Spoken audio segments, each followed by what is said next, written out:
Selamat pagi pemirsa, kembali lagi di TV10, TV Kelompok 10, dengan saya Diki sebagai pembawa berita pada pagi hari ini. Pemirsa, profesi konselor dikenal sebagai profesi yang menjunjung tinggi nilai moral, nilai integritas, dan tanggung jawab terhadap kesejahteraan konseli. Namun kenyataannya, pelanggaran kode etik masih sering terjadi di lapangan, mulai dari kebocoran kerahasiaan hingga penyalahgunaan kewenangan. Sebuah kasus pelanggaran etika konseling kembali terjadi yang menimbulkan perhatian dan keprihatinan. Kasus ini memperlihatkan bagaimana penyimpangan kecil dalam perilaku konselor dapat berdampak besar terhadap kepercayaan dan keamanan psikologis konseling. Tim kami telah menyiapkan liputan khusus yang menggambarkan situasi ketika seorang profesional konselor tidak menerapkan prinsip dasar etika profesi seperti tanggung jawab, integritas, kerahasiaan, dan batas profesional. Tayangan ini akan menunjukkan pentingnya pemahaman dan penerapan kode etik bagi setiap profesi, terutama di tengah meningkatnya kebutuhan layanan konseling. Untuk itu, mari kita simak bersama laporan lengkap mengenai perilaku konselor yang tidak menerapkan kode etik yang sesuai dengan standar etika profesi.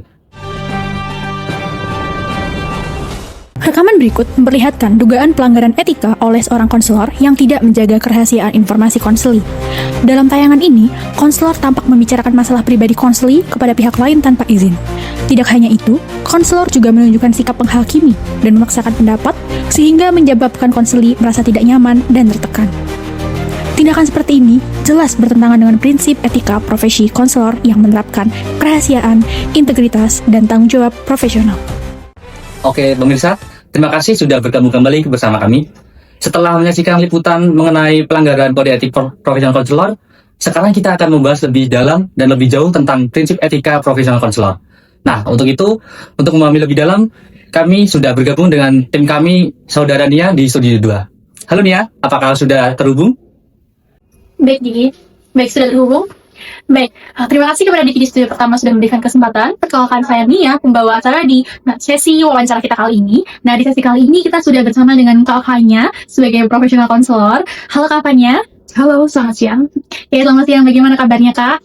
Ya, alhamdulillah baik. Oke, baik. Kita bisa langsung mulai ya Kak dari sesi wawancara kita kali ini ya Kak. Nah, oke, dari yang pertama sendiri nih Kak. Kira-kira kode etik itu apa dan kenapa sih Kak kode etik itu penting bagi profesional konselor begitu Kak? Oke. Kode etik profesional konselor itu adalah pedoman moral ya, dan seperangkat norma yang mengatur perilaku serta tanggung jawab konselor dalam memberikan layanan dalam konseling. Nah, di Indonesia itu sendiri, kode etik itu disusun oleh APKIN. Tujuannya untuk menjaga integritas profesi, melindungi hak konseli, dan memastikan layanan diberikan secara aman dan tanggung jawab. Nah, kode etik ini penting ya pastinya, karena hubungan konseling itu akan sangat sensitif. Konselor itu perlu atau bahkan wajib menghormati martabat konseli, lalu menjaga kerahasiaan juga, dan juga menghindari diskriminasi dan menempatkan kepentingan konseli di atas kepentingan pribadi. Nah, tanpa kode etik itu ya, itu layanan bisa beresiko menimbulkan kerugian fisik maupun psikologis terhadap konseli. Oke, baik. Terima kasih Kak Fanya. Tadi sendiri kan kita sudah melihat ya tayangan beberapa guru BK ataupun profesi konselor itu yang tidak sesuai dengan kode etik nih Kak. Kira-kira berdasarkan kode etik dan juga profesionalitas, pelanggaran apa saja sih Kak yang terjadi dalam tayangan tersebut? Oke, kalau dari tayangan yang tadi kita bisa lihat ya, itu beberapa pelanggaran utama, seperti yang pertama itu pelanggaran kerahasiaan karena konselor membocorkan informasi konseli kepada pihak lain tanpa izin. Nah, yang kedua, konselor itu bersikap menghakimi, yang jelas bertentangan dengan prinsip penghormatan terhadap martabat dan otonomi konseli. Dan yang ketiga, konselor memberikan layanan di luar kompetensinya, sehingga melanggar prinsip kompetensi dan bertanggung jawab dalam profesional. Nah, selain itu, tampak adanya penyalahgunaan kekuasaan, yaitu ketika konselor itu meminta sesuatu yang tidak ada hubungannya dengan layanan. Nah, dalam itu, semua bentuk pelanggaran ini bertentangan dengan prinsip yang dijelaskan oleh Kirana dan Humaira seperti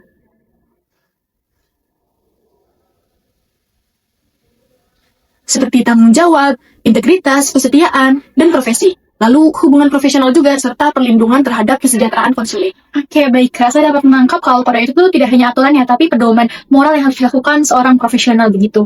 Nah, kira-kira nih Kak, kode etik itu memiliki prinsip apa aja yang harus dipegang seorang konselor profesional Kak? Oke, menurut Kirana dan 5 prinsip utama yaitu seperti tanggung jawab, lalu kesadaran diri, integritas, dan peningkatan kualitas layanan, dan juga menjaga kesehatan serta kesejahteraan. Nah, sementara menurut Humaira, Dalam prinsip lainnya seperti termasuk kesetiaan pada profesi, lalu tanggung jawab, sosial, kerahasiaan, kompetensi, dan hubungan profesional. Nah, jika itu semua digabungkan, konselor itu atau konselor yang profesional harus bertanggung jawab, lalu memahami batas kemampuannya, jujur dan konsisten, serta menjaga kesehatan mental, serta terus meningkatkan kompetensi melalui pelatihan dan supervisi. Nah, konselor juga pastinya wajib menjaga kerahasiaan data konseli, lalu menjalin hubungan yang etis ya, dan tidak memanfaatkan konseli untuk kepentingan pribadi. Wah, menarik banget nih, Kak. Nah, kalau sekarang kita membahas tentang isu yang terjadi masa kini ya, Kak. Kita kan tahu kalau banyak guru BK ini yang bukan berasal dari latar belakang bimbingan konseling nih, Kak. Kira-kira nih, tantangan apa aja sih yang bakal terjadi kalau pendidik kita sebagai guru BK ini bukan lulusan bimbingan konseling, begitu Kakaknya itu? Ini pertanyaan menarik. Oke. Tantangan utamanya pastinya adalah kurangnya pemahaman tentang kode etik, lalu kompetensi dasar konseling. Nah, konselor non-BK seringkali tidak mendapatkan pelatihan mendalam tentang etika seperti kerahasiaan, lalu batas profesional, dan teknik konseling yang benar. Maka dari itu, hal ini berpotensi menyebabkan kekeliruan dalam pengambilan keputusan atau tindakan yang tidak etis. Nah, karena itu dibutuhkan pelatihan tambahan dan penguatan pemahaman tentang kode etik agar praktisi atau apapun latar belakangnya gitu ya, latar belakang apapun pendidikannya dapat menjalankan layanan secara aman, lalu bertanggung jawab, dan pastinya sesuai dengan standar profesi konselor. Oke, baik Kakaknya. Tadi kan kita sudah membahas banyak banget nih, Kak, dari dasarnya sampai ke tantangan yang harus dihadapi ya.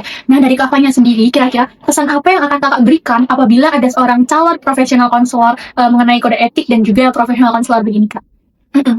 Oke, baik.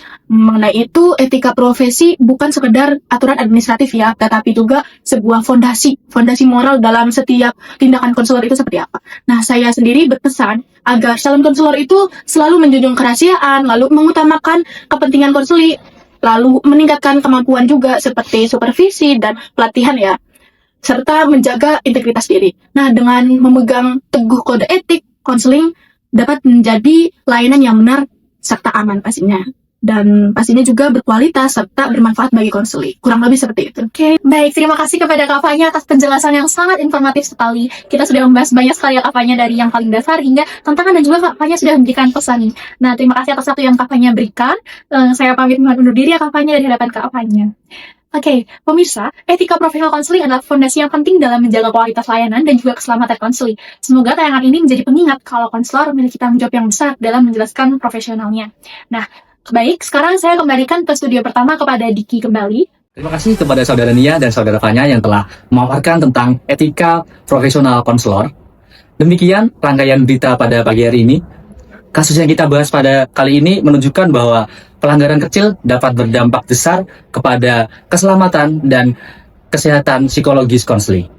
Semoga tayangan ini dapat menjadi pengingat bagi seluruh praktisi untuk terus menjunjung kode etik dan kode profesional konselor. Saya Diki sebagai pembawa berita pada pagi hari ini. Terima kasih telah menyaksikan TV10, TV Kelompok 10. Jangan lupa saksikan tayangan berikutnya. Terima kasih, sampai jumpa. Dadah.